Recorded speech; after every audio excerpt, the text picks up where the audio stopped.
Marmo ya untuk pimpin dalam doa pembukaan. Silakan Pak Yohanes. Mari kita berdoa. Bapa di surga, di dalam nama Tuhan Yesus Kristus, pada sore ini kembali kami datang kepadamu Tuhan. Kami sungguh bersyukur oleh karena kasih kemurahan-Mu, Engkau telah mengumpulkan kami di ibadah family ministry. Kami mengundang Roh Kudus untuk ada di tengah-tengah ibadah family ministry ini, untuk memberkati kami semua. Kiranya Engkau yang memimpin ibadah ini ya Tuhan, dari awal, pertengahan hingga akhirnya kami dalam pimpinan Roh Kudus sehingga ibadah ini menyenangkan. Pada sore hari ini kami siap memuji besarkan nama-Mu, kami siap mendengarkan firman-Mu, kami siap untuk ditegur melalui firman-Mu, siap untuk diproses, siap untuk dipersiapkan untuk menjadi alat Tuhan seperti yang Tuhan inginkan. Roh Kudus yang memampukan kami. Terima kasih Bapak, terima kasih Tuhan, terima kasih Roh Kudus. Engkau rapi kami semua, Engkau rapi hamba-Mu yang menyampaikan firman-Mu, biar kami mengerti kehendak-Mu. Di dalam nama Tuhan Yesus kami sudah berdoa dan bersyukur. Haleluya. Amin. Amin.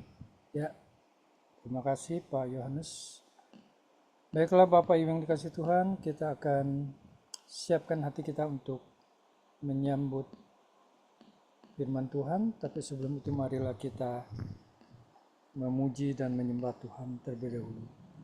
Ini saya punya speaker cuman nggak nyala ini. Udahlah.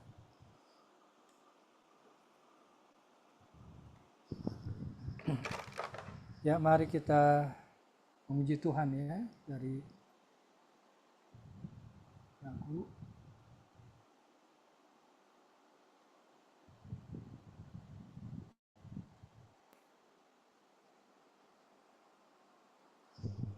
Bisa dengar suara saya? Bagus. Kita menyanyikan lagu Bapa Surgawi.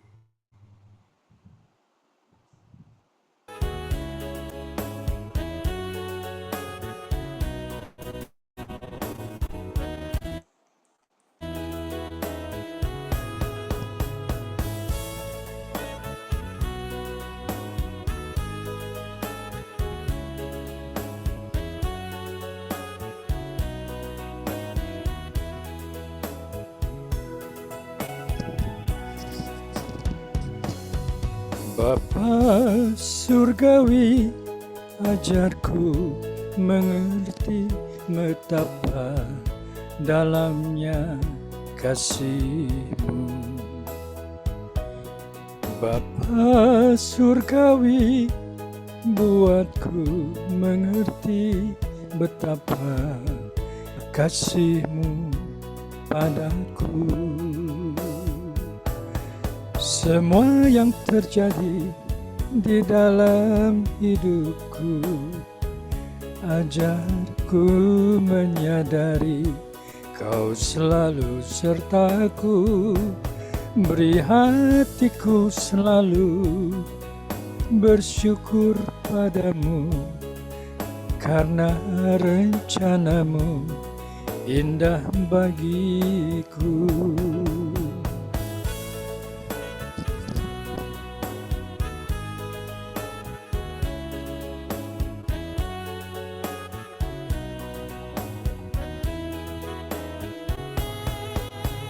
Bluetooth mode.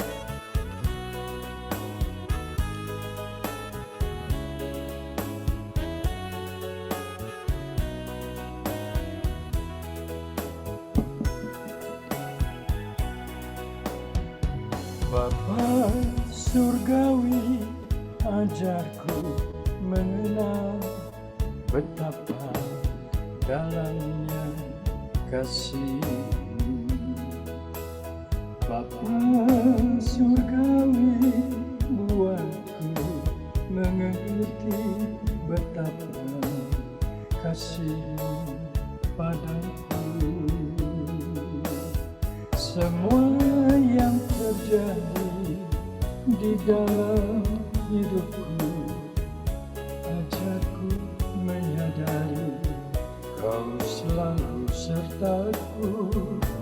Beri hatiku selalu bersyukur padamu, karena rencanamu indah bagiku.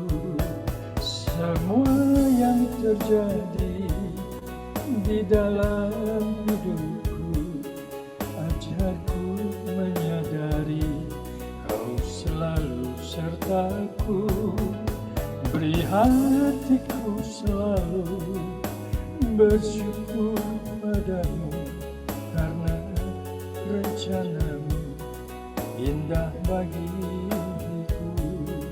Karena rencanamu indah bagiku.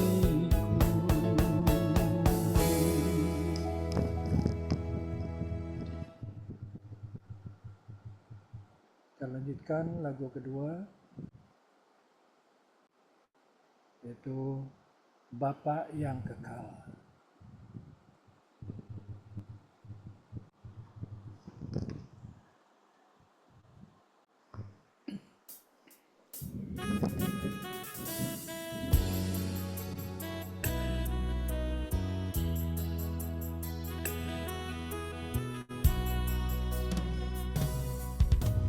Kasih yang sempurna telah ku terima darimu, bukan karena kebaikanku, hanya oleh kasih karuniamu.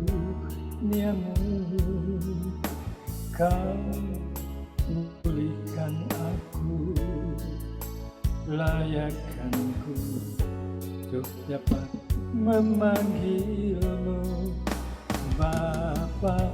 Kau beri yang ku minta, saat ku mencari ku mendapatkan.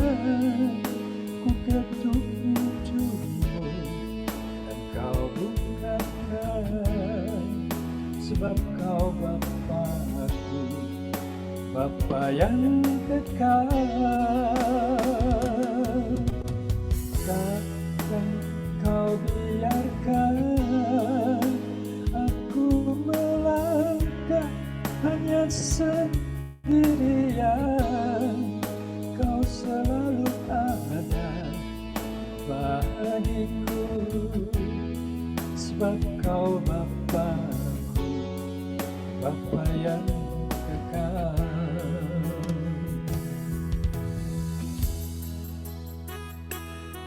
Kasih setia Tuhan adalah kasih yang sempurna.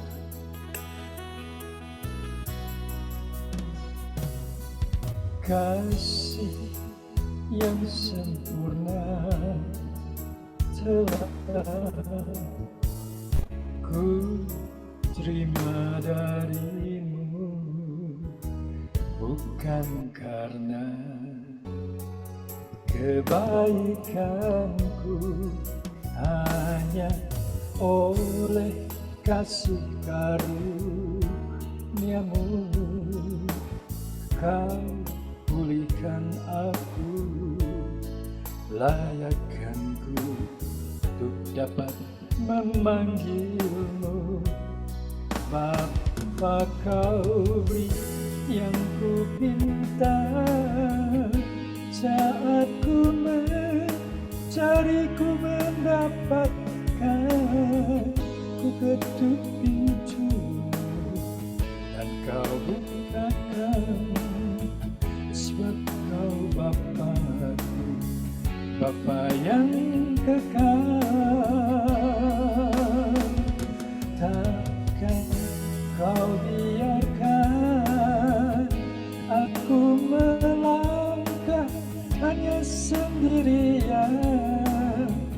Kau selalu ada bagiku, sebab Kau Bapa-Ku, Bapa yang kekal.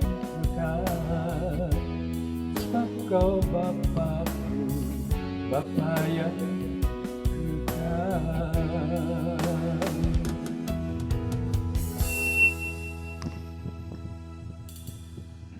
Sekarang mari kita siapkan hati untuk menyambut firman Tuhan. Kita nyanyikan lagu Hati Sebagai Hamba.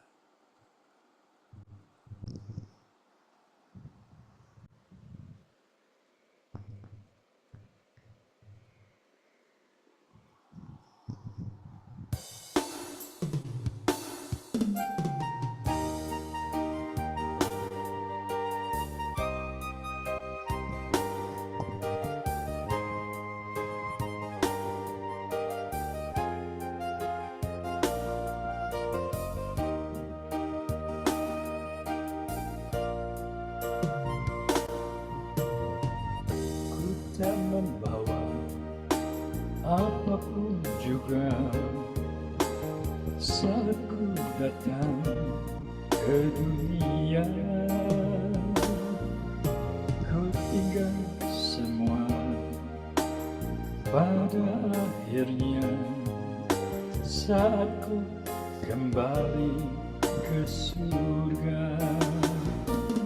Inilah yang ku punya, hati sebagai hamba yang mau taat dan setia padamu Bapa.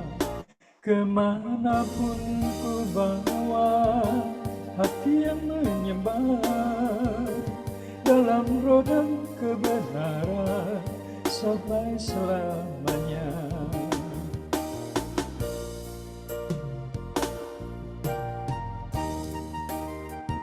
Jadikan hati kami hati seorang hamba, agar kami selalu taat dan setia kepada-Mu.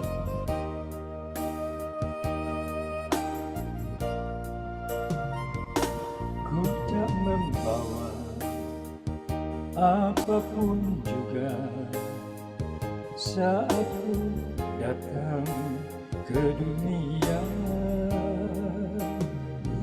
Ku tinggal semua pada akhirnya saat ku kembali ke surga. Inilah yang ku punya, hati sebagai hamba yang mau taat dan setia padamu Bapa.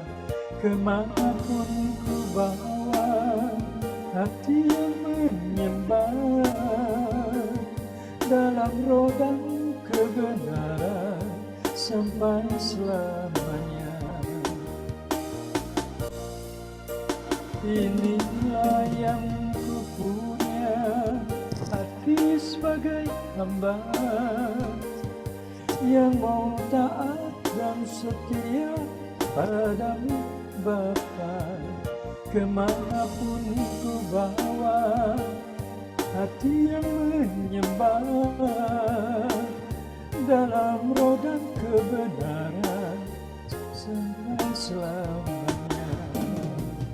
Dalam roda kebenaran sampai selamanya.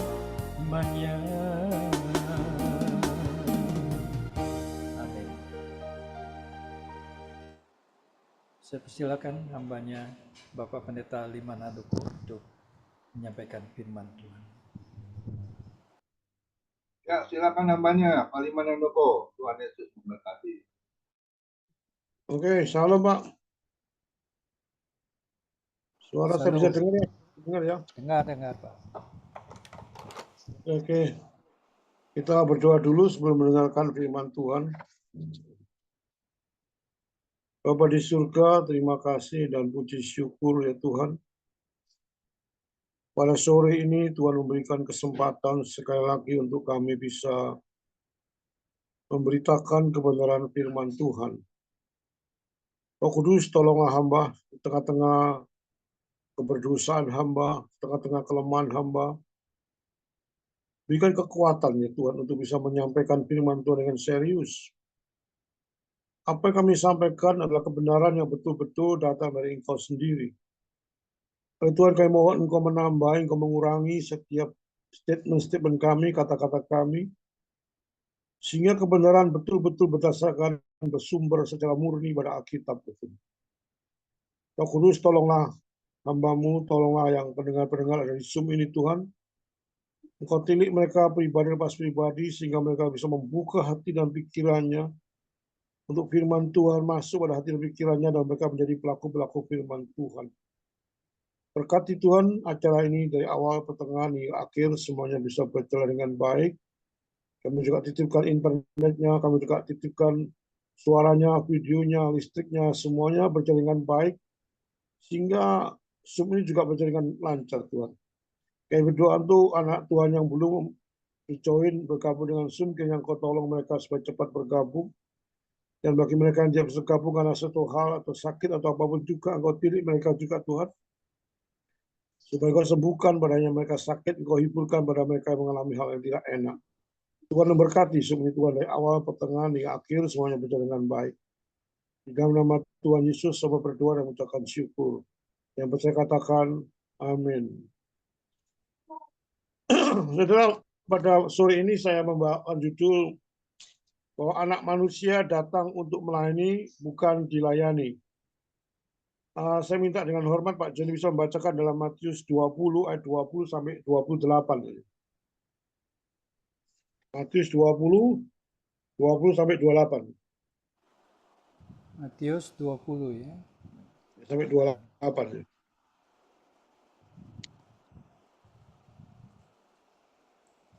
Bentar ya Pak.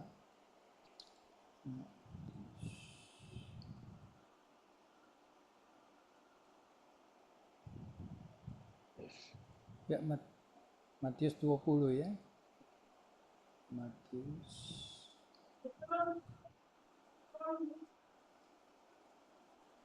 Matius 20, 20 sampai 28. Ya, oke. Matius 20 ayat 20 sampai dengan 28. Perikopnya permintaan Ibu Yakobus dan Yohanes, bukan memerintah melainkan melayani. Ayat 20. Maka datanglah ibu anak-anak Zebedius serta anak-anaknya itu kepada Yesus, lalu sujud di hadapannya untuk meminta sesuatu kepadanya. Kata Yesus, "Apa yang kau kehendaki?" Jawabnya, "Berilah perintah supaya kedua anakku ini boleh duduk kelak di dalam kerajaan-Mu, yang seorang di sebelah kananmu dan yang seorang lagi di sebelah kirimu." Tetapi Yesus menjawab, katanya, "Kamu tidak tahu apa yang kamu minta. Dapatkah kamu meminum cawan yang harus kuminum?" Kata mereka kepadanya, "Kami dapat." Yesus berkata kepada mereka, "Cawanku memang akan kamu minum, tetapi hal duduk di sebelah kananku atau di sebelah kiriku, aku tidak berhak memberikannya. Itu akan diberikan kepada orang-orang bagi siapa Bapakku telah menyediakannya." Sampai ayat berapa Pak tadi? Sampai 28, Pak. Oh ya. Mendengar itu marahlah ke-10 murid yang lain kepada kedua saudara itu. Tetapi Yesus memanggil mereka lalu berkata, "Kamu tahu bahwa pemerintah bangsa-bangsa memerintah rakyatnya dengan tangan besi, dan pembesar-pembesar menjalankan kuasanya dengan keras atas mereka. Tidakkah demikian di antara kamu? Barang siapa ingin menjadi besar di antara kamu, hendaklah ia menjadi pelayanmu. Dan barang siapa ingin menjadi terkemuka di antara kamu, hendaklah ia menjadi hambamu. Sama seperti anak manusia datang bukan untuk dilayani, melainkan untuk melayani dan untuk memberikan nyawanya menjadi tebusan bagi banyak orang. Demikian firman Tuhan. Terima kasih Pak Joni. Ya, Pak. Pembacaan firman Tuhan. Saya akan mencoba pada sore ini untuk membahas secara eksposisi, saudara. Karena ayat ini saya jelaskan secara detail, ayat demi ayat nanti saya terangkan, saudara.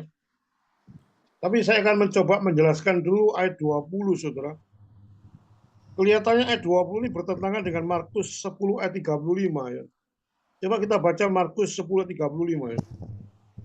Pak Joni bisa membuka ayat ini secara cepat, Pak Joni. Ya. Markus Ya, 10 ayat 35. Markus 10 ayat 35 ya.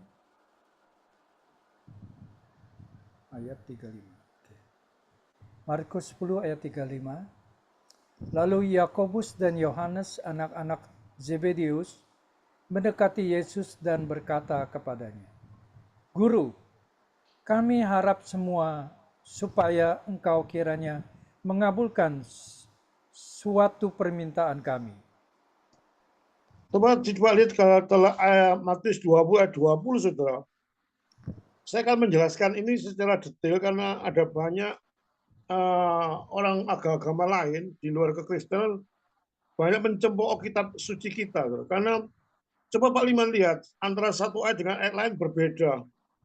Banyak perbedaan-perbedaan itu muncul. Seperti yang tadi Pak Joni katakan Matius 20 ayat 20 itu yang datang pada Yesus itu adalah ibunya Yohanes dan Yakobus. Itu disebutkan di Matius 20 yang datang pada Yesus itu adalah ibunya, saya sekali lagi statement saya, ibunya Yohanes dan Yakobus. Bahkan yang bicara pada Yesus itu ibunya. Tetapi kalau saudara lihat dalam Markus 10 ayat 35, yang datang Yesus itu hanya anak-anaknya, Yohanes dan Yakobus. Tidak ada ibunya, saudara.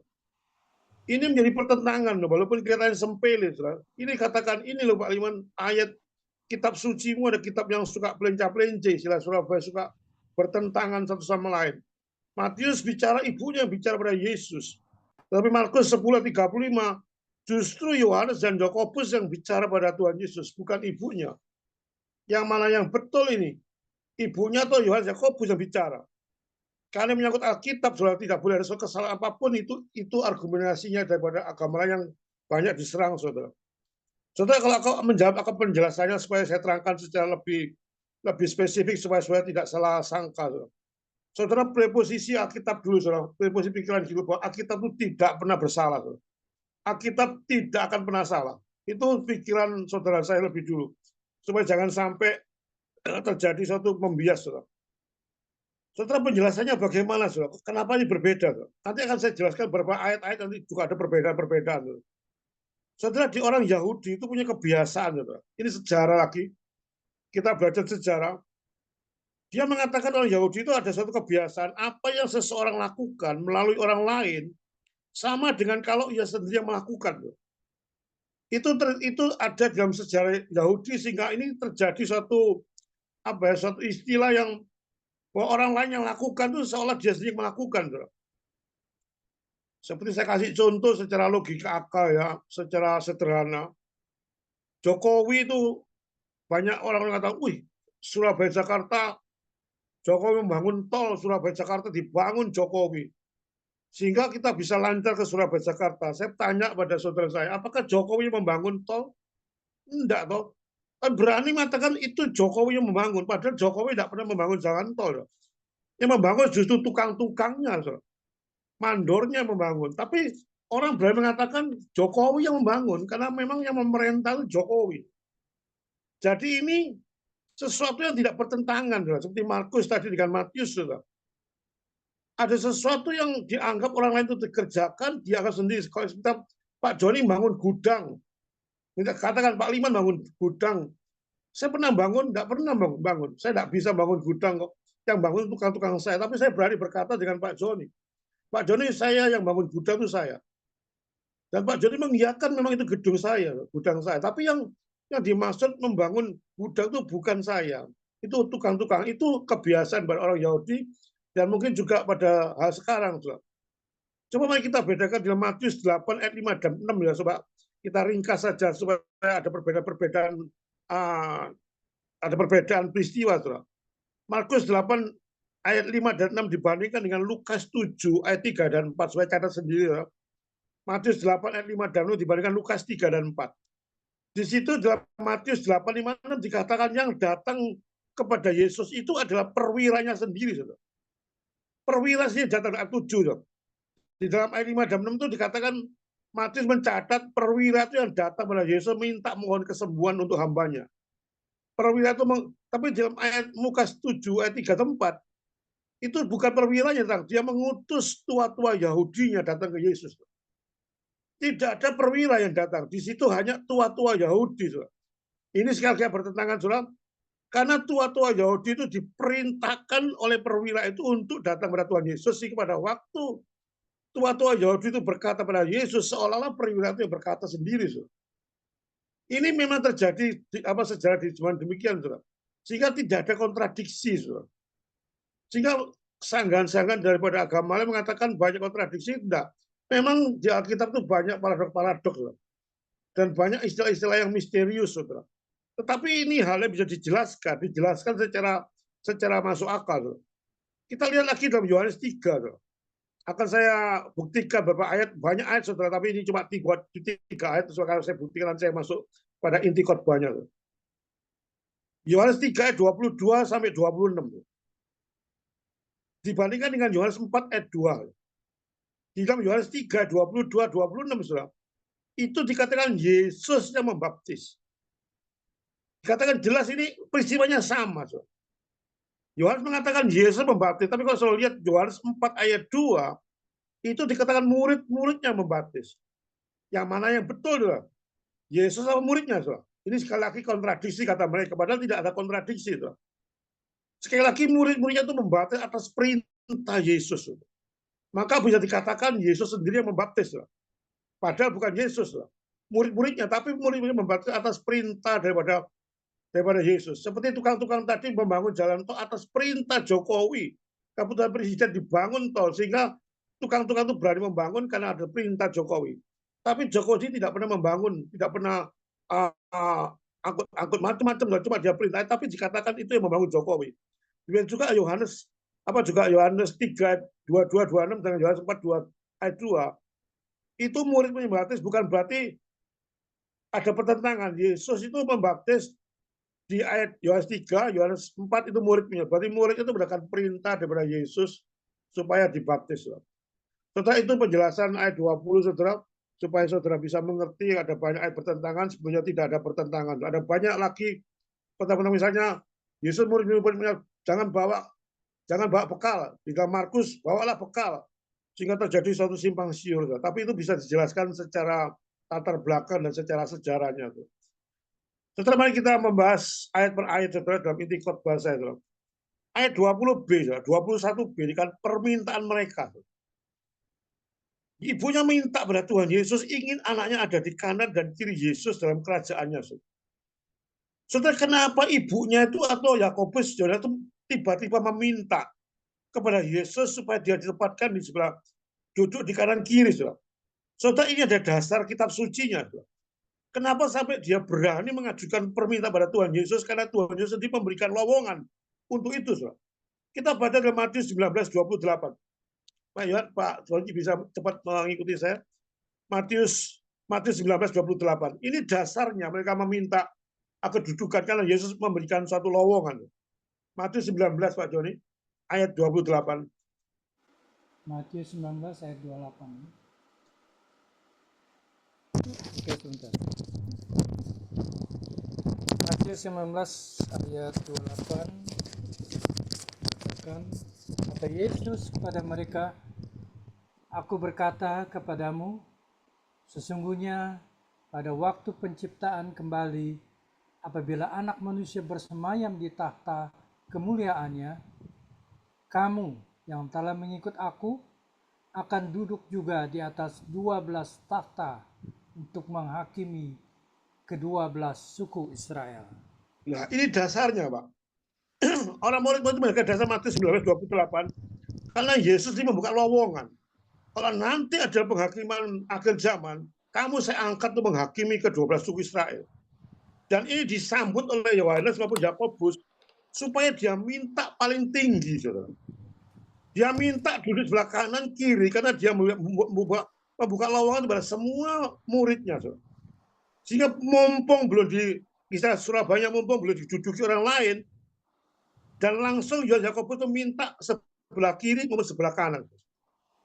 Karena lowongan itu dibuka oleh Yesus, dia ingin menjadi number one, CEO-nya istilah kasarnya zaman sekarang, saudara. Saudara, apa yang diminta Yohanes dan Yakobus ini apakah hal yang benar? Saya menyoroti ada hal-hal negatif, ada hal yang positif, saudara. Kenapa sampai Yohanes dan Yakobus itu meminta jabatan seperti pada Tuhan Yesus? Kita bahas hal negatifnya dulu, saudara. Saudara, Yohanes dan Yakobus itu punya ambisi yang terlalu besar dan terlalu dipaksakan. Dia tahu ada lowongan, tapi dia mengajukan suatu jabatan yang paling tinggi. Dan itu kelihatannya dipaksakan. Supaya tolong Tuhan, perintah supaya aku ada di kanan kiri. Itu jabatan yang paling tinggi dan ambisi yang dipaksakan. Saudara, hati-hati dengan ambisi-ambisi yang di dalam keadaan dunia ini yang saudara paksakan dengan kedudukan saudara atau hal yang lain, saudara. Kalau saudara timbul satu ambisi seperti Yohanes Yakobus itu terlalu tinggi, saudara, pasti akan menyeret dosa yang lain. Timbulnya satu ambisi yang terlalu dipaksakan akan menimbulkan sifat-sifat kedagingan yang muncul, saudara. Sehingga apa saja ditempuh, saudara, untuk mencapai ambisi itu, saudara. Itulah keadaan manusia, ada saudara saya. Saudara punya ambisi, saudara. Ambisi itu baik, saudara. Kalau kan ditempuh dengan cara-cara tindakan yang normal dan santun dan bijaksana, tidak ada masalah, saudara. Kita punya ambisi kaya, tidak ada salahnya, saudara. Tapi kita memberikan satu dukungan bagi kita bekerja keras dengan prosedur apa adanya sehingga kita menjadi kaya, tidak ada masalah ambisi. Saudara. Tapi kalau ambisi sesuatu yang dipaksakan, saudara, dia tidak tahu kekuatannya sendiri yang dipaksakan harus kaya. Sehingga untuk mencapai kekayaan itu, dia sana, sikut sini, itu yang tidak benar. Dan ini terjadi pada Yohanes dan Yakobus. Sehingga egoisme itu muncul dalam diri Yohanes dan Yakobus. Dia memikirkan tuh kepentingan sendiri, dipikirkan karena dia ingin yang tertinggi, sehingga kepentingan orang lain itu diabaikan sama dia. Doanya itu hanya untuk diri sendiri. Tidak pernah dia melakukan doa-doa syafaat untuk orang lain kalau orang model demikian. Dan apapun jalannya ditempuh, saudara. Ini yang menjadi persoalan saudara saya, hati-hati. Saya mempunyai suatu ambisi, suatu ingin jadi hamba Tuhan yang terkenal, yang besar sekali ternama, mengambil cara-cara yang licik, saudara. Mengambil cara-cara yang kedagingan itu bahaya, saudara. Biarkanlah mengalir apa ada menurut saya. Jangan sampai membuat sesuatu yang membuat sesuatu timbul itu karena kedagingan saudara muncul, saudara. Ini Yohanes dan Yakobus terjebak, saudara. Dalam keadaan seperti ini, saudara. Itu hal negatifnya yang saya soroti, saudara. Hal positifnya, saudara, ada positifnya juga, saudara. Dia sudah tahu di dalam Matius 19 ayat 28, dia tahu bahwa Tuhan itu akan menang. Tetapi ada hal positif dari Yohanes dan Yakobus. Walaupun dia ikut Tuhan Yesus, dia tahu bahwa Yesus ditolak. Yesus difitnah, dimusuhi. Akan banyak orang membunuh Yesus. Dan bahkan Yesus mengatakan bahwa dia akan mati dan dibunuh dan mati di kayu salib. Itu dikatakan Yesus ini pada murid-muridnya. Tapi Yohanes Yakobus mempunyai suatu iman yang kuat, saudara, bahwa Yesus pasti menang. Karena berdasarkan Matius 19:28. Sehingga dia berani mengajukan sesuatu kedudukan yang tinggi. Karena yakin Yesus menang. Saudara, ini juga kita tiru, saudara, sifat pada Yohanes Yakobus. Ada negatifnya, ada positifnya. Karena dia tahu di tengah-tengah keadaan yang begitu berat, Yesus mati, Yesus dihina, Yesus disiksa mati kayu salib, tapi dia yakin Yesus akan menang. Saudara, itu yang saudara dan saya harus tiru daripada sikap Yohanes maupun Yakobus. Di tengah-tengah kondisi keadaan apapun, saudara, yang saudara alami, kelihatannya suram sekali. Kelihatannya tidak ada satu jalan keluar, saudara. Kelihatannya begitu petangnya luar biasa, selalu ada jalan keluar. Kalau saudara ikut Tuhan Yesus, di situ ada jalan keluar. Ini positifnya pada Yohanes Yakobus. Saudara, kalau saudara menghadapi problem apapun yang begitu berat, saudara, apapun, saudara, seolah saudara tidak bisa bergerak. Saudara ingat pada Tuhan Yesus. Ingat pada anugerah pada Tuhan. Tuhan tidak pernah memberikan saudara deadlock. Sehingga di tengah-tengah situasi kondisi yang tidak enak saudara alami, ada satu setitik cahaya yang terang saudara bisa lihat. Dan di situ saudara ada iman yang kuat. Saudara pasti bisa mengatasi segala problem apapun, sepahit apapun. Saudara. Itu hal yang positif yang mencoba saya gali pada sikap Yohanes maupun Yakobus. Mari kita bahas di ayat 22 dan 23.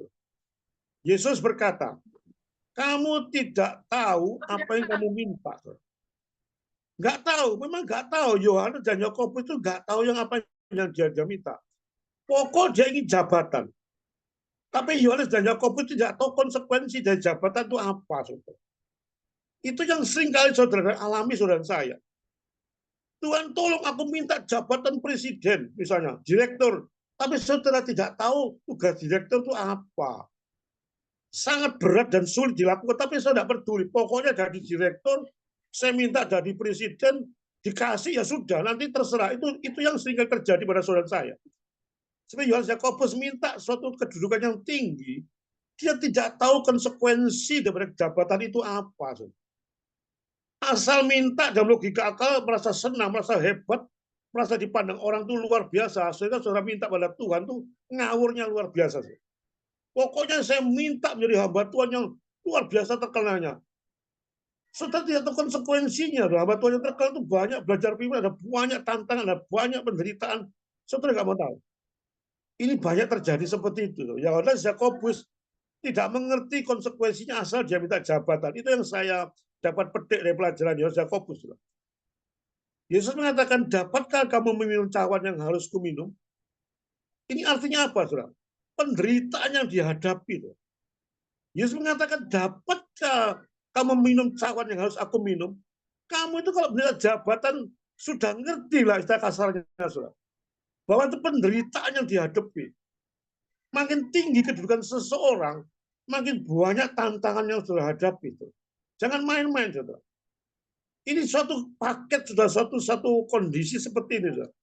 Tidak mungkin saya menghadapi kedudukan yang tinggi dengan suatu problem yang rendah, tidak mungkin.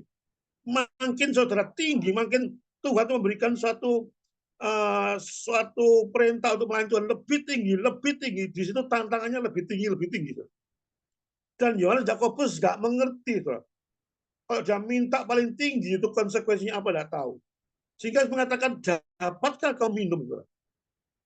Saudara, pahala atau jabatan yang tinggi itu biasanya merupakan perangnya. Cuma ingin jabatannya, tapi lupa bahwa perangnya itu dilupakan oleh banyak orang. Ini terjadi pada Yohanes Yakobus. Jalan menuju kemuliaan itu melalui penderitaan. Saudara, ada statement dari seorang teolog yang mengatakan cukup bagus kata-kata ini. Orang yang akan menerima pahala terbesar dari Kristus, ini statement dari seorang teolog. Orang yang akan menerima pahala terbesar dari Kristus adalah orang yang paling menderita demi Kristus. Ini bukan saya, ini seorang teologi. Dan dia mengatakan contoh Paulus. Paulus menerima pahala yang besar dari Kristus. Ada orang yang paling menderita demi Kristus. Paulus mengatakan makin dia banyak belajar firman Tuhan, makin mengatakan bahwa dirinya adalah yang paling berdosa dan paling menderita. Katanya, hidupku bukan aku lagi, tapi Kristus yang hidup. Apa yang aku banggakan pada Paulus? Penderitaan dari penjara ke penjara. Itu Paulus mengatakan demikian. Dan orang makin tinggi kedudukannya, orang makin banyak menimpa hal pada Kristus, itu adalah orang yang paling menderita demi Kristus. Bukan demi orang. Bukan demi dirinya sendiri. Kalau melayani orang, kalau melayani berdasarkan manusia, sudah tidak akan pernah menderita. Tetapi itu statement pada asal teologi ayat 22b. Pada waktu Yesus mengatakan, dapatkah kamu minum cawan? Ayat 22b mengatakan, Yohanes mengatakan, kami dapat. Ini lagi kesombongan seseorang. Ditawarkan oleh, dapatkah kamu minum cawan yang aku minum? Enggak mikir, Yohanes Yakobus itu, pokoknya aku dapat. Saking kepinginnya jabatan, saudara, sehingga konsekuensi apapun dia terima. Saudara, ini gambaran saudara dan saya. Untuk mencapai sesuatu apapun, saudara, kaya dapat, nggak mikir apakah itu susah apa enggak mungkin. Persis seperti orang-orang duniawi. Saudara, pada waktu saya sebelum jadi anak Tuhan, saya ini kalau bekerja ada banyak ke Gunung Kawi untuk meminta suatu rezeki dari dewa-dewa di sana, dan dewa-dewa itu memberikan syarat-syarat yang begitu sulit.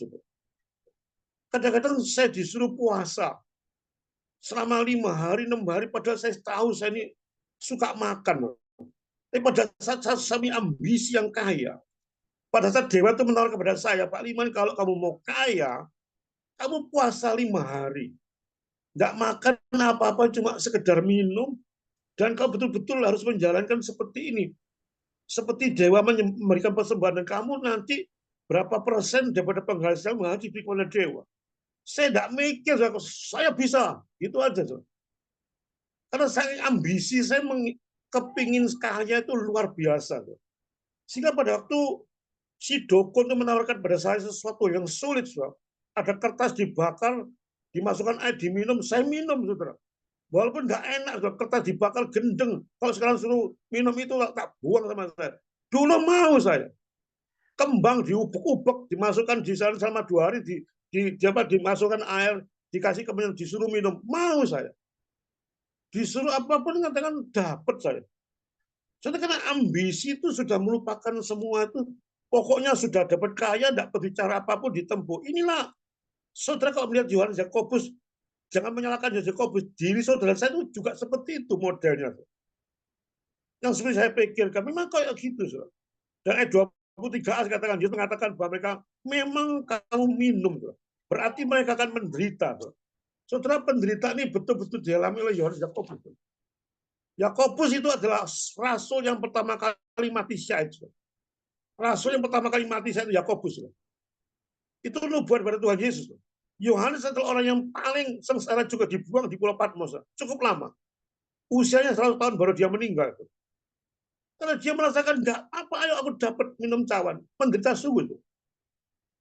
Seperti saya katakan, seperti saya sendiri katakan, dulu dikasih apapun dapat, nggak peduli, mau pokoknya kaya. Itulah model-model Yohanes Yakobus seperti yang saudara alami, saya dan saudara saya. Kalau sudah ambisi itu membuat kepala saudara atau mata saudara gelap, apapun saudara lakukan demi ambisi itu. Saudara. Ayat 23b, saudara. 23b, Yesus mengatakan, aku Yesus tidak berhak memberikan, hanya Bapakku yang, coba kita baca 23b secara pelan-pelan ya. 23b, aku tidak berhak memberikan itu, akan diberikan kepada orang-orang bagi siapa Bapakku telah menyediakannya. Aku tidak berhak memberikannya. Ini ayat 23b katakan, aku tidak pernah memberikan, hanya Bapak yang bisa memberikan. Saudara, lagi-lagi ayat ini dibikin dasar kitab suci oleh seorang teolog yang terkenal yang kemarin beberapa tahun 1 tahun yang lalu mungkin ada menyebar di YouTube karena dia mengatakan Yesus itu bukan Allah. Yesus itu bukan Allah. Karena Yesus tidak maha tahu dan tidak maha kuasa. Dia memakai dasar kitab suci ini. Salah satunya dia memakai dasar ini. Karena dia mengatakan, aku tidak berhak memberikan itu pada kamu. Hanya Bapakku yang berhak. Berarti Yesus itu bukan Allah, katanya dia. Kalau dia Allah, dia berhak seperti Bapaknya berhak. Kalau dia berhak itu bukan Allah, itu manusia biasa. Dalam momen-momen tertentu aja Yesus menjadi Allah, tapi dalam momen-momen yang tidak tertentu dia bukan jadi Allah. Itu ajaran daripada saya tidak punya namanya pendetanya, saya tahu sendiri yang pendeta yang sangat terkenal, yang saya bantah berdebat dengan muridnya cukup lama. Dia mengatakan ini loh, salah satu bukti bahwa Yesus itu bukan Allah, karena dia tidak berhak. Lagi-lagi dia menyangkal keilahian pada Kristus. Dan dia mengatakan bahwa anak manusia datang kapan saya nggak tahu. Anak pun nggak tahu. Loh, Pak Liman itu Yesus kan anak. Kenapa nggak tahu? Berarti Yesus itu bukan Allah. Saudara, dia tidak mengerti sudut pandang mana, saudara. Dia seringkali menyangkal doktrin daripada doktrin pada ada 2 natur daripada tubuh Kristus. Yesus pada waktu lahir dia punya natur manusia, juga natur ilahi itu ada dalam dirinya. Jika pada waktu dia bicara, aku tidak berhak, aku tidak tahu, itu Yesus bicara dari sudut kemanusiaannya. Saudara. Pada saat ahli Taurat memberikan suatu jebakan-jebakan pada Tuhan Yesus, dia mengatakan, aku tahu hatimu. Aku tahu apa yang kau rencanakan. Sebelum ahli Taurat mengatakan, itu dia bicara dalam keilahiannya. Cuma waktu Yesus berkata, aku tidak tahu. Memang dia bicara sebagai manusia. Memang manusia tidak pernah tahu, saudara. Tapi pada waktu dia dijebak oleh ahli Taurat, orang Farisi, dia tahu, aku tahu hatimu. Saudara, siapa yang tahu hati seseorang selain Allah? Saudara? Jadi pendeta yang cukup besar itu hanya menyoroti satu sisi, saudara. Saksi Yehova juga demikian, saudara. Menyoroti Tuhan itu hanya satu sisi, dia bukan Allah, hanya Allah kecil. Digambarkan sebagai pilot, dia co-pilotnya. Saudara. Dia tidak sadar, tidak terima doktrin daripada Allah. Dia tidak belajar dari doktrin Allah. Saudara. Allah punya dua natur, saudara. Saudara, penjelasan ini membuat saudara sadar bahwa memang Yesus itu Allah. Kenapa saya demikian berkata aku tidak berhak? Karena dia berkata dari sudut pandang manusia. Itu dalam bahasa teologinya antropoisme. Bukan teosentris, tapi antropoisme. Dia bicara seperti itu. Saudara, soal kedudukan kanan dan kiri memang itu sudah direncanakan oleh Tuhan. Dan Tuhan merencanakan itu sudah jauh di kekekalan. Memang tidak berhak yang berhak itu hanya Bapa. Karena Bapa sudah merencanakan semua itu ada di dalam rencana Tuhan. Dan rencana Tuhan tidak pernah gagal. Tidak ada satu pun yang bisa menggagalkan rencana Tuhan. Kamu duduk sebelah kanan Allah atau kanan Bapa itu hak Tuhan. Hanya Tuhan yang tahu. Dan itu sudah direncanakan sejak kekekalan. Yesus pun direncanakan juga sejak kekekalan. Dan rencana itu tidak akan pernah diubah. Kalau membaca Yesaya 25 ayat 1. Setelah Yesus menolak. Doa-doa yang ambisius, menolak doa-doa egosentris, seperti itu Yesus menolak. Dan ingat saudara, di dalam 1 Yohanes 5 ayat 14 saudara, kalau Allah punya rencana, siapa yang masuk duduk kanan atau kiri, itu sudah ditetapkan oleh Tuhan, tidak satu pun bisa mengubah. Termasuk doa saudara. Doa saudara tidak akan pernah mengubah rencana Tuhan. Jangan sampai kita punya pikiran dengan doa saudara akan mengubah rencana Tuhan. Rencana Tuhan tidak pernah diubah walaupun dengan doa saudara sekalipun. Karena Allah tidak pernah dirubah dan Allah tidak pernah pelincah-pelincah. Dan itu hati-hati, saudara, akan nanti ada diskusi lebih lanjut. Kenapa sampai saya mengatakan demikian, saudara? Rencana itu fix dan konsisten, saudara, dan tidak akan pernah berubah, saudara. Itu ayat 23, saudara, cepat saja saudara, lebih ayat 24, 28, saudara. Mendengar itu marahlah ke-10 murid, saudara. Ayat 24 kepada saudara-saudaranya. Saudara, kalau saudara lihat secara teliti, saudara, mengapa murid-murid itu marah, saudara, pada waktu Yesus mengatakan demikian, aku tidak hak, saudara. Apakah murid itu marah pada Yesus? Apakah murid itu marah pada untuk membela Yesus? Enggak, saudara. Murid-murid itu marah karena pada Yohanes dan Yakobus, saudara. Sebenarnya, saudara, kalau saudara teliti, saudara, pada waktu lowongan kerja itu dilontarkan kepada murid-muridnya, semua murid itu punya ambisi, saudara. 12 rasul itu punya ambisi sangat luar biasa, murid semua ambisi. Tapi mereka tidak berani berkata karena tidak punya akses. Saudara. Dan kebetulan Yohanes dan Yakobus itu punya ibu namanya Zebedius. Zebedius itu akrab sekali dengan Tuhan Yesus. Ibunya Tuhan Yesus, sehingga dia berani mengatakan Yesus karena dia ibunya. Yang lain itu tidak ada akses. Saudara. Tapi sebetulnya yang lain itu juga kepingin, saudara, untuk kepingin di kanan kiri, tapi tidak berani karena dia tidak punya akses, sehingga ngamuk pada kedua muridnya.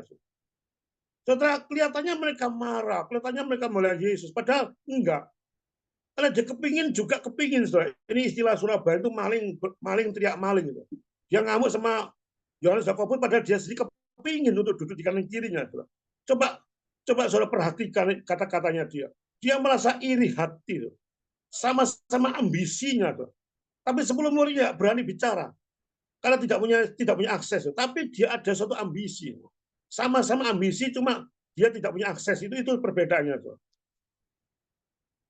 Di ayat 25-26 Yesus mengatakan jangan jadi diktator menggunakan kekerasan. Itu murid-murid yang lain itu akan memberikan kekerasan pada Yohanes dan Yakobus, ditegak oleh Tuhan Yesus, tuh. Kamu tidak berhak menggunakan diktator, tidak menggunakan hal yang keras, tuh. Saudara, kediktatoran itu hati-hati juga dalam diri saudara dan saya. Sehingga sudah merasa iri hati, sehingga sudah merasa tidak senang, sehingga sudah masih jadi gembala punya satu sikap diktator yang begitu luar biasa. Dan sehingga ya Tuhan menggunakan sikap seperti dia merasa gembala, dia punya kuasa di gereja, dia gunakan diktator ini Tuhan untuk merentah segala orang dan harus tunduk pada dia.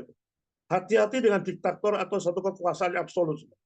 Juga dalam rumah tangga, dalam perusahaan, hati-hati. Rumah tangga mentang-mentang saudara sebagai suami yang merasa berkuasa sehingga istri salah sedikit, anak sedikit, ngamuknya luar biasa.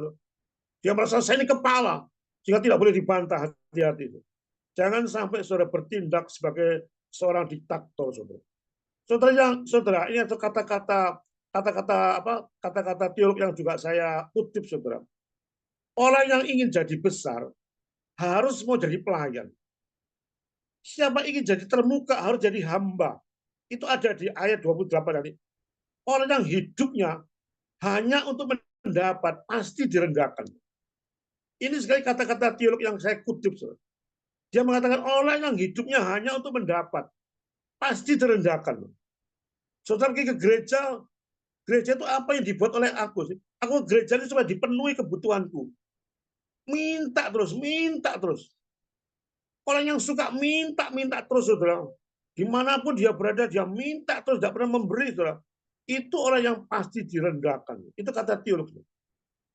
Orang yang hidupnya selalu memberi, katanya, bahkan untuk melayani Tuhan, di mana dia berada, katakan, apa aku perbuat Tuhan, apa aku lakukan Tuhan. Itu katanya teolog, itu orang yang pasti dipuji banyak orang. Makanya saudara hati-hati jadi seorang anak Tuhan. Jangan sok minta terus, saudara. Minta ini, minta itu, minta duit, minta ini, minta kekayaan, minta jabatan, minta macam-macam, saudara. Saudara singkat kalau dimintai uang sudah didonatur, mulai tidak harus ngamuk, tidak harus. Lebih baik memberi daripada menerima. Kata ada ayatnya. Ayat 28 ayat terakhir. Anak manusia datang bukan untuk dilayani, melainkan untuk melayani, saudara. Saudara perhatikan kata-kata datang, saudara.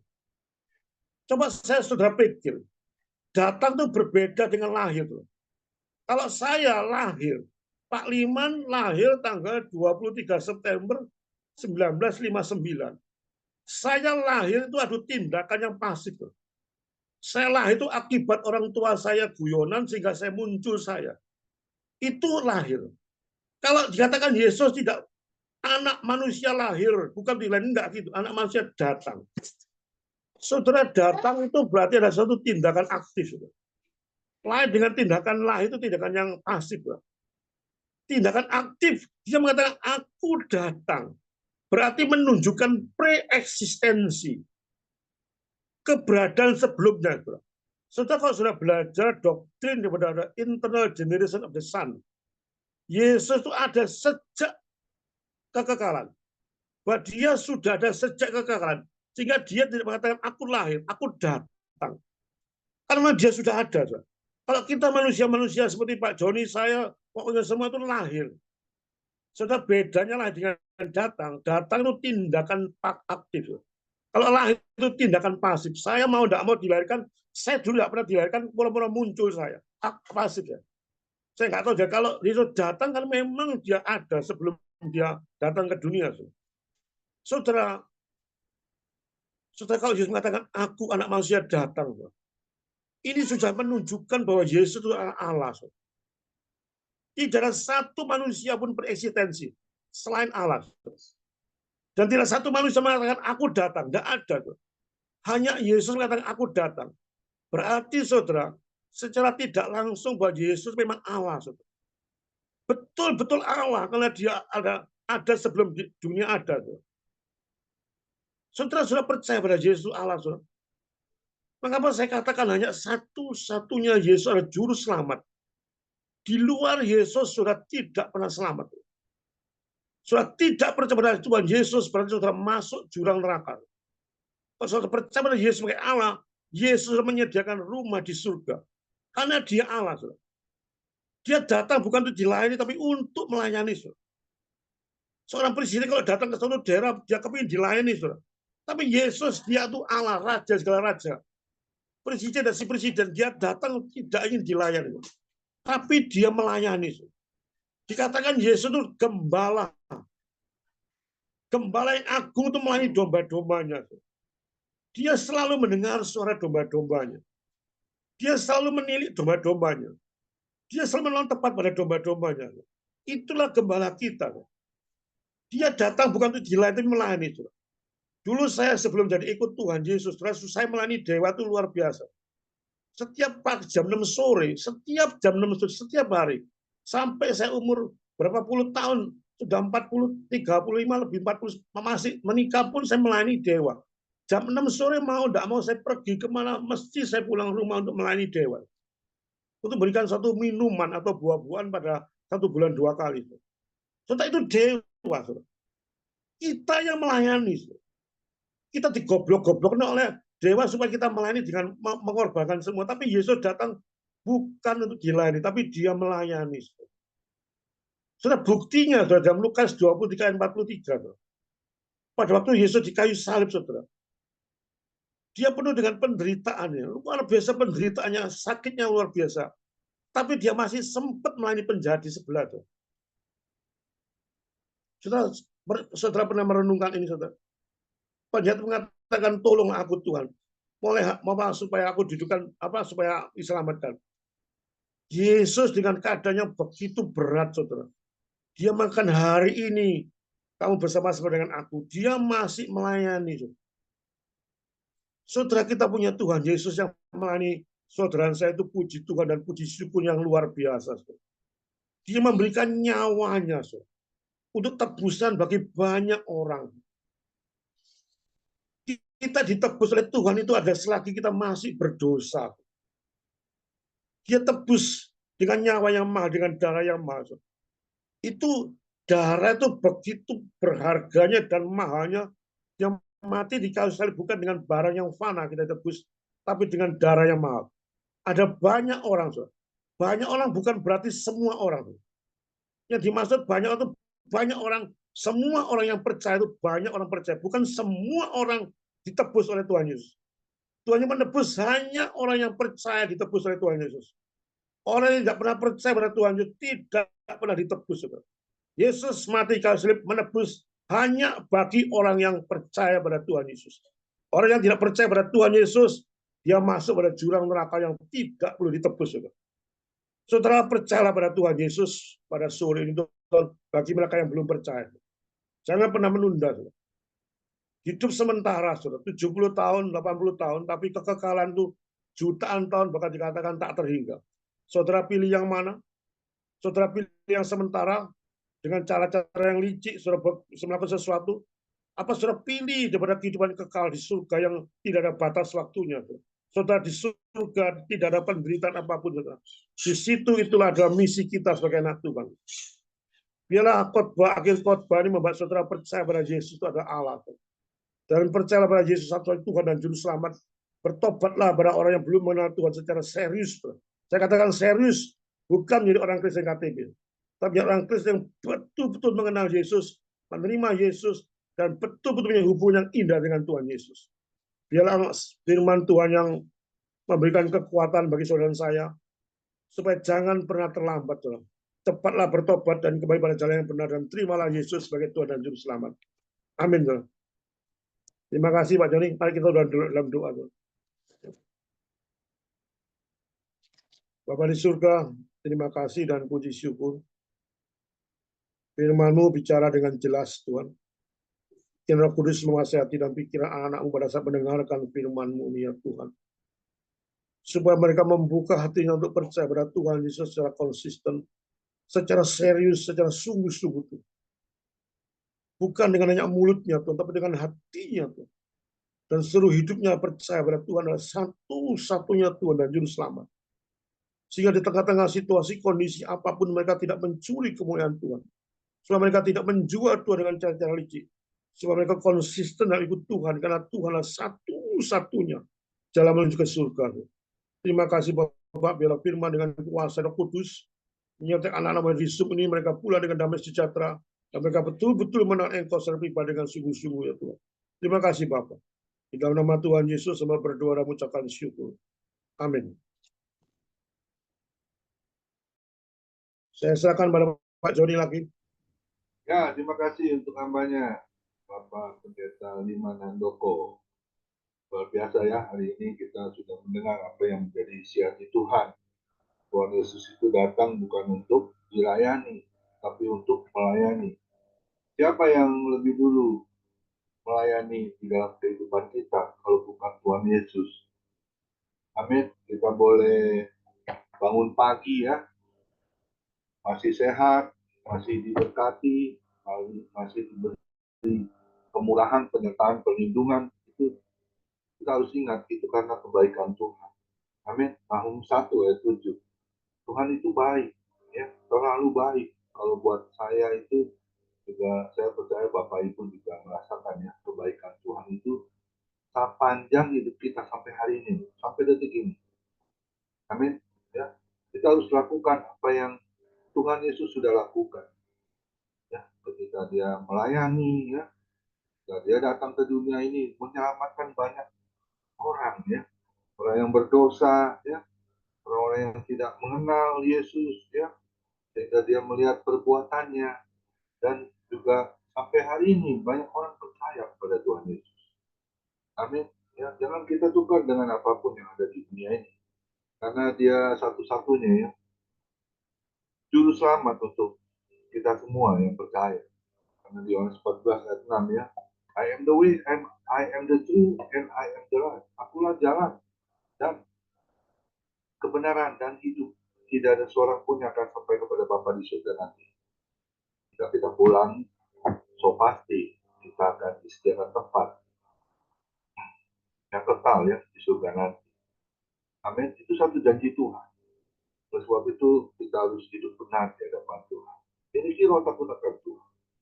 Terus jalankan apa yang menjadi keinginan Tuhan untuk kita hidup di dalam kehidupan kita orang percaya. Amin.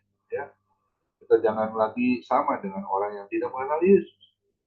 Ya, berarti kita menyangkal Yesus. Ya, nggak boleh seperti itu. Ya, sekali Yesus tetap Yesus sebagai Tuhan dan Juru Selamat. Karena di bawah kolong langit ini tidak ada satupun Juru Selamat, hanya Yesus satu-satunya. Amin. Ya, kita ingat ya Efesus 2 ayat 10. Kita ini buatan Allah. Kalau buatan Allah pasti datangnya dari surga, yang mana telah dipersiapkan Tuhan sebelumnya untuk kita tetap hidup di dalam Dia.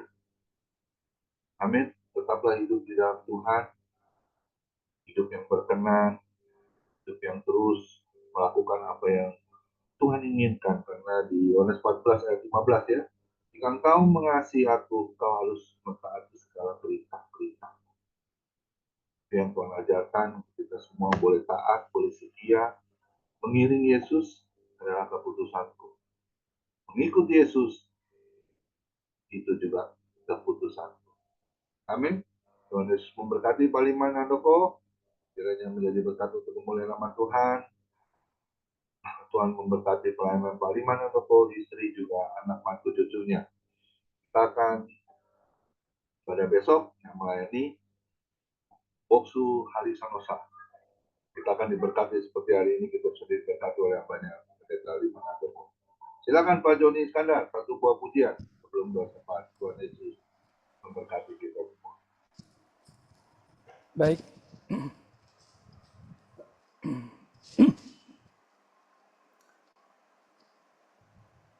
Kita akan tutup.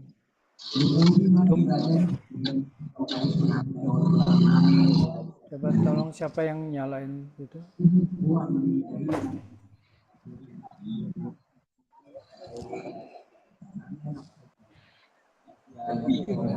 Pak Heru, tolong ditutup dulu mic-nya. Terima kasih.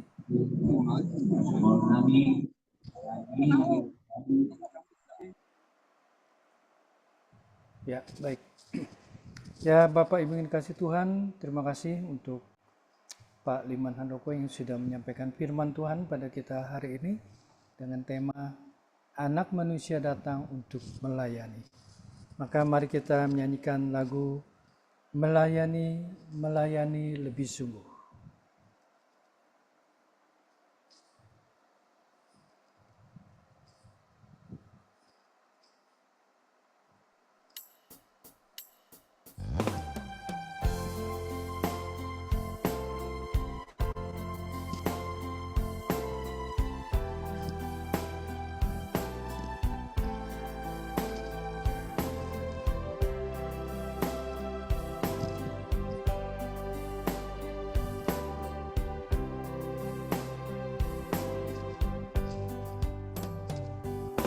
melayani, melayani lebih sungguh,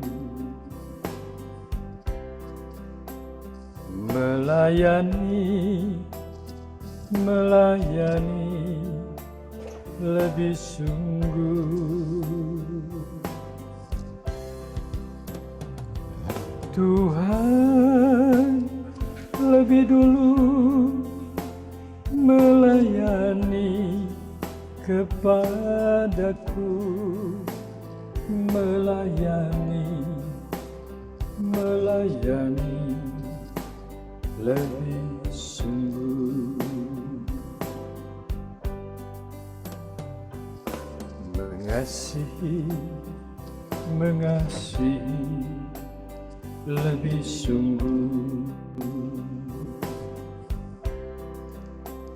mengasihi, mengasihi lebih sungguh. Tuhan lebih dulu mengasihi kepadaku, mengasihi, mengasihi lebih sungguh. Amin. Mari kita melayani lebih sungguh, karena Dia begitu mengasihi kita semua. Kasihilah Tuhan Allahmu dengan sepenuh hati, dengan segenap jiwamu, dengan sepenuh akar budimu.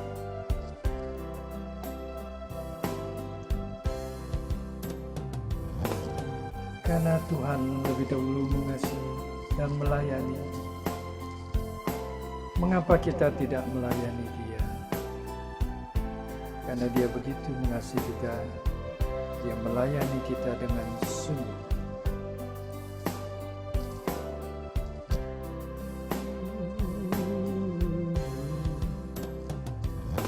Tuhan lebih dulu mengasihi kepadaku, mengasihi, mengasihi lebih sungguh, mengampuni, mengampuni lebih sungguh, mengampuni, mengampuni lebih sungguh. Tuhan lebih dulu mengampuni kepadaku, mengampuni, mengampuni lebih sungguh, mengampuni, mengampuni lebih sungguh. Amin. Saya persilakan hambanya Opung Brahmana Sembiring untuk doa syafaat. Mari kita satu dalam doa. Segala pujian dan syukur hormat bagimu Bapa di surga. Bapa, dalam nama Yesus Kristus Tuhan, malam ini kami datang kepadamu. Menaikkan puji syukur Tuhan. Terima kasih atas kasih dan anugerah Tuhan, kemurahan pemeliharaan Tuhan, penyertaan Tuhan. Kalau hingga saat pada malam hari ini kami ada sebagaimana Anda Tuhan, ini karena kasih dan anugerah Tuhan, kemurahan-Mu kepada kami. Semua kami yang hadir dan semua keluarga kami percaya Tuhan, kami sudah dipeliharakan, disertai Tuhan dan diberkati Tuhan dan memberikan kekuatan, memberikan kesehatan bagi kami. Sebab itu Tuhan, biarlah kami semua Tuhan dapat menaikkan pujian syukur kami kepada Tuhan, karena dengan apalah kami membalas segala kebaikan-Mu selain kami menaikkan puji syukur Tuhan, karena begitu besar kasih-Mu yang telah menyelamatkan kami, yang menjadikan kami Tuhan berharga di mata-Mu Tuhan. Engkau telah memudahkan kami seperti biji mata Allah. Kami percaya dan kami tahu bahwa Engkau senantiasa menolong kami, memudahkan kami, dan kami datang kepada Tuhan, menaikkan pujian syukur kami, menaikkan doa-doa kami, bahwa Tuhan mendengarkan segala, dan doa-doa pujian persembahan kami boleh naik menjadi satu persembahan yang berbau harum di mezbah Tuhan. Dan juga Tuhan, doa-doa kami, Tuhan dengarkan dan memberkati kami. Biarlah nyanyian pujian yang dipimpin oleh hamba-Mu Pak Joni, Tuhan, pada sore hari ini boleh menjadi satu persembahan yang berbau harum di mezbah Tuhan. Juga Engkau memberkati hamba-Mu Pak Joni, pakai dia lebih heran dari hari yang terlalunya dalam pujian penyembahan. Karunia-karunia-Mu Kau bertambahkan, perluas Tuhan, dan berikan kekuatan, berikan roh hikmat, berikan kesehatan bagi hamba Pak Joni dengan sempurna, dengan prima, stabil, istri dan anak cucu mantunya semua Tuhan kami serahkan dalam tangan pengasih Tuhan Bapa. Engkau tetap akan memberkati dia. Biarlah Tuhan apapun jadi pergumulan hamba-Mu Pak Joni ini Tuhan, biarlah Engkau tolong senantiasa serta yang Engkau memberkati. Dan begitu juga Tuhan, biarlah mereka satu keluarga tetap lebih lagi mereka datang kepada Tuhan, mengutamakan Tuhan dalam kehidupan mereka, mengandalkan Tuhan dan senantiasa mencari wajah-Mu, bersekutu muliakan Tuhan. Terima kasih buat kesetiaan Tuhan, juga kami ucap syukur buat hamba-Mu juga Pak Leman Handoko dari Surabaya Tuhan, yang pada sore dan malam hari sudah menyampaikan kebenaran firman Tuhan. Biarlah firman-Mu yang dia sudah sampaikan pada kami terangi lebih jauh dengan Roh Kudus-Mu, berikan pencerahan, pengertian, pemahaman, dan bila kami dapat memahami, mengerti, dan bila Tuhan materaikan firman-Mu dalam tanah hati kami, dan bila itu terngiang-ngiang dalam kuping pendengaran rohani kami, bila kami taat dan setia kepada Tuhan, bila kami tetap lebih lagi mengasihi Engkau Tuhan, bila kami senantiasa mengerti rencana-Mu yang indah dalam kehidupan kami, dapat dituntun kami, pimpin kami Roh Kudus, agar kami dapat senantiasa berkenan kepada Tuhan, dan kami dapat menjadi alat anugerah Tuhan. Berkati hamba-Mu ini, istri dan juga keluarganya semuanya, usahanya, pelayannya, semua Tuhan, dalam pekerjaan usahanya, pelayannya Kau berkati dia, pakai hamba-Mu lebih heran dari hari yang selalunya, menyingkapkan rahasia-rahasia kebenaran firman Allah, dan memberikan pewahyuan senantiasa bagi hamba-Mu, dan kasih karunia-Mu curahkan melimpah-limpah bagi hamba-Mu, kekuatan, kesehatan, urapan baru senantiasa Tuhan curahkan bagi hamba-Mu. Berkati dia Tuhan, berkati juga hamba-Mu Bapak Komingguan, pakai dia juga lebih heran dari hari selalunya, senantiasa dalam kondisi Engkau sudah memberikan kekuatan kesehatan yang prima dan stabil Tuhan. Engkau nyatakan kasih-Mu kepadanya, biarlah istri, anak-anak, tentunya semua Engkau tetap akan memberkati usaha pekerjaan anak-anaknya Tuhan. Engkau berkati lagi Tuhan, dan membukakan peluang-peluang, memperlebar, memperluas wilayahnya Bapa.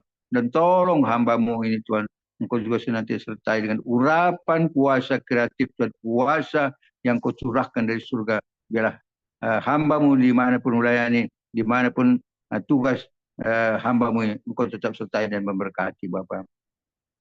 Terima kasih Bapa di surga. Kami juga tetap berdoa buat Bapak Hendra. Tuhan Kau tolong dia, agar Tuhan nyatakan kasih-Mu kepadanya, memberikan pemulihan sakit setruknya, agar dapat dipulihkan di dalam nama Yesus. Nyatakan kuasa-Mu, kasih-Mu kepada dia. Engkau melihat kerinduan hamba-Mu Pak Hendra ini Tuhan, senantiasa untuk memuliakan Tuhan.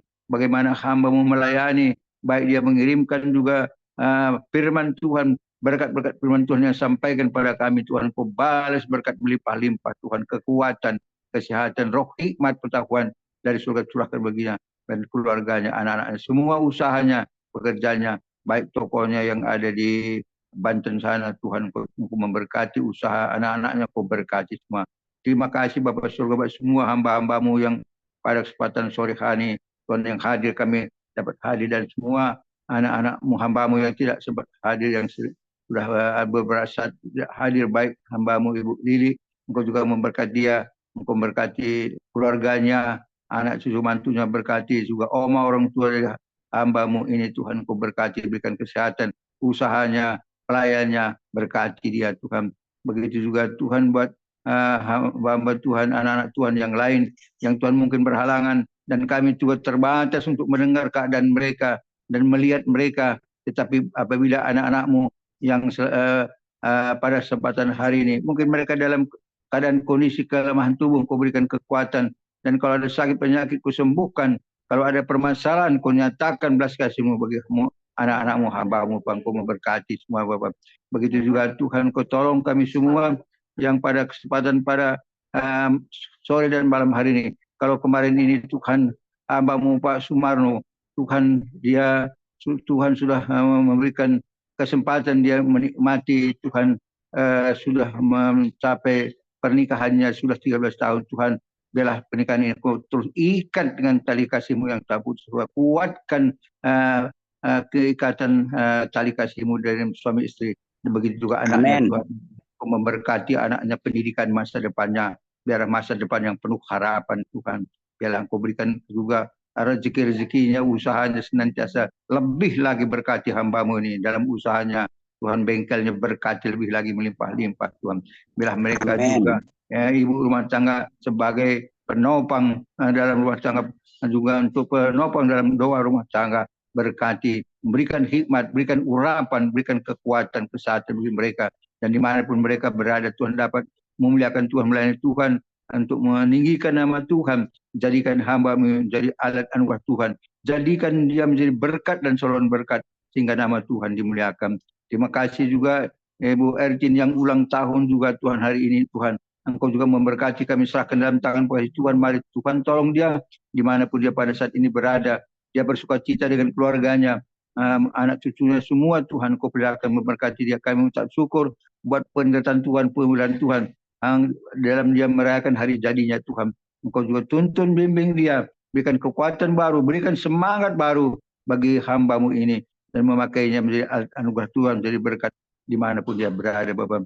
Kami juga berdoa buat semua hamba-hamba-Mu yang pada kesempatan pada malam hari ini Bapak, walaupun mungkin kami tidak sebut nama satu persatu, tapi Engkau melawat jamah kami semuanya. Apapun permasalahan pergumulan kami, keluarga lepas keluarga, pribadi lepas pribadi pada malam hari ini, dalam kehidupan kami, pelayan kami, anak-anak kami, semua keluarga kami, juga Tuhan Kau tolong kami semua, berikan karunia roh hikmat bagi kami dalam menghadapi, mengatasi semua permasalahan kami, apapun semua yang kami hadapi dalam kehidupan kami. Hamba-Mu yang melayani, jemaat yang dilayani, hamba-Mu, baik hamba-Mu yang jauh dari kami, tetapi di Jakarta, dimanapun berada, di Sumatera, Tuhan, baik di luar negeri, di daerah-daerah Sumatera sana, baik Maluku, apakah Ambon, dimanapun berada, dari Sabang sampai Maroko, dalam pelayanan Persekutuan Family Ministry, Bapak Engkau memberkati semua. Tuhan, kami lawat dan jamah Engkau berkati pada malam ini. Berikan kekuatan baru, berikan roh sukacita-Mu tercurah melimpah bagi kami. Apapun permasalahan kami, pergumulan kami, pribadi dan pribadi, Engkau tolong kami semua Tuhan. Bahwa kami semakin hari semakin mengharap datang kepada Tuhan, menyerahkan seluruh kehidupan kami, dan senantiasa mohon tuntunan bimbingan Tuhan, apa yang harus kami lakukan untuk kami dapat Tuhan layak berkenan kepada Tuhan, agar kami semua Tuhan menjadi alat anugerah Tuhan, agar kami juga Tuhan menjadikan kami menjadi orang kepercayaan Tuhan, agar kami dapat senantiasa berkenan pada Tuhan, dan tugas-tugas kami, pelayanan kami masing-masing Tuhan, agar kami semua dapat bekerja sama dan sama-sama bekerja untuk menjangkau jiwa-jiwa yang belum terjangkau. Bapa, berkati kami, tuntun kami semua, hamba-hamba-Mu, berikan kekuatan baru, bagi semangat baru bagi kami, biarlah roh kami menyala-nyala untuk melayani Engkau Bapa. Terima kasih Bapa Surga buat kesatuan kemurahan berkat-Mu. Kami memberikan puji dan syukur hanya bagi-Mu. Sekali lagi buat semua komponen bangsa ini juga kami berdoa, baik pemerintahan kami, baik presiden kami, semua jajaran yang di bawahnya, tolong semua agar mereka juga dapat melakukan tanggung jawab mereka dengan penuh rasa tanggung jawab, memikirkan kepentingan seluruh rakyat bangsa Indonesia ini, bukan kepentingan pribadi dan golongan, tetapi seluruh rakyat Indonesia dipikirkan oleh semua komponen bangsa pemerintahan ini semua, baik Tuhan, keamanan juga kami mohon agar Indonesia aman, Indonesia makmur Bapa. Begitu juga Tuhan, semua TNI Polri yang menjaga kota kami, Tuhan Engkau memberkati mereka semua, memberikan kekuatan kesehatan bagi mereka. Kami berdoa juga buat semua pelayan-pelayan Tuhan, baik juga penginjil, baik juga pelayan misi dimanapun berada. Engkau lawat mereka, Engkau jamah sertai mereka, berkati mereka. Mungkin mereka banyak membutuhkan sesuatu hal dalam kehidupan mereka, apapun mereka butuhkan, Engkau kirimkan semua. Mungkin mereka dalam pelayanan mereka di pelosok tanah air ini, mungkin mereka menjangkau jiwa-jiwa yang jauh dari tempat mereka, tetapi biarlah mereka tetap semangat, tetap Engkau sertai dan Engkau memberkati mereka apa yang menjadi kebutuhan mereka, agar dalam pelayanan mereka banyak jiwa dimenangkan di kerajaan surga Bapa. Terima kasih Bapa surga baca Tuhan, lagi mari Tuhan kami semua, anak-anak kami, baik yang masih balita, baik pemuda remaja, semuanya kami serahkan dalam tangan Tuhan agar tuntun dan pilihkan kami, bahkan anak-anak muda sekarang kami minta Tuhan akan Kau bekerja melawat mereka semuanya. Mungkin mereka ada di persimpangan jalan, lawat tarik mereka, bawa mereka datang kepada Tuhan, agar mereka mencari wajah-Mu, mencari Tuhan, mencari kebenaran-Mu, mencari kerajaan surga, mengutamakan Tuhan dan kehidupannya. Kami tahu bahwa anak-anak muda yang generasi penerus bangsa kami dan juga pelayan-pelayan hamba Tuhan, tiang-tiang gereja, agar Tuhan Kau pakai, Kau berkati semua Bapak. Terima kasih Bapak surga. Kami juga buat semua kami yang sudah Tuhan percayakan banyak kesempatan, sisa umur kami semuanya. Tuhan biarlah kami senantiasa dapat menyenangkan hati Tuhan, muliakan Tuhan, dan menjadi berkat dan seluruh berkat. Berikan kekuatan baru, kesehatan bagi kami. Kami tolak segala nilai orang jahat. Kami tolak hal-hal yang membuat kami tidak kuat. Tetapi Tuhan, Engkau memberkati kami, menyertai kami, dan berikan tuntunan-Mu, sehingga kami tetap eksis dalam Tuhan. Walaupun Tuhan sudah mempercayakan bagi kami umur yang banyak, tapi itu karena kasih-Mu pada kami, kesempatan bagi kami. Setelah itu kami kembalikan puji dan syukur bagi Bapak. Terima kasih Bapak surga, buat kasih Tuhan, dan juga Tuhan kami rindu doa berkat yang disampaikan oleh hamba-Mu Bapak Pemengan. Dalam nama Yesus kami berdoa dan mengucap syukur. Haleluya. Amin. Mari kita angkat kedua tangan kita terima berkat yang datangnya dari Tuhan Yesus Kristus. Tuhan Yesus Kristus adalah kekuatan dan perisaiku. Kepadamu lah kami semua hatiku percaya. Tuhan Yesus memberkati kau dan Tuhan Yesus melindungi kau. Tuhan Yesus menyinari kau dengan wajahnya dan memberi kau kasih karunia. Dan Tuhan Yesus menghadapkan wajahnya kepada kita semua yang hadir. Bapak Ibu diberinya damai sejahtera. Kiranya Tuhan Yesus memberkati kesehatan Bapak Ibu, anak mantu cucu. Semuanya dalam perlindungan Tuhan Yesus yang sempurna. Bahkan yang sakit malam ini juga Tuhan Yesus sembuhkan secara ajaib dan sempurna. Dan juga kiranya Tuhan Yesus memberkati pekerjaan Bapak Ibu anak mantu cucu. Apapun yang dilakukan tangan kami, khususnya di dalam bekerja, selalu dibuatnya berhasil dan beruntung di dalam nama Tuhan Yesus. Dan juga kiranya Tuhan Yesus memberkati pelayanan Bapak Ibu anak mantu cucu, menjadi dupa yang agung di hadapan Tuhan. Perkenanan Tuhan Yesus selalu ada di dalam pelayanan Bapak Ibu. Hati Tuhan Yesus disenangkan. Nama Tuhan Yesus ditinggikan, dipermuliakan, dan diagungkan. Sampai Tuhan Yesus datang di awan-awan yang bermain, untuk kita orang-orang yang saleh, yang sudah diberkati. Sama-sama kita setuju katakan, amin. Tuhan Yesus memberkati kita semua. Silakan Pak Johannes Sumamo mungkin untuk bincang-bincang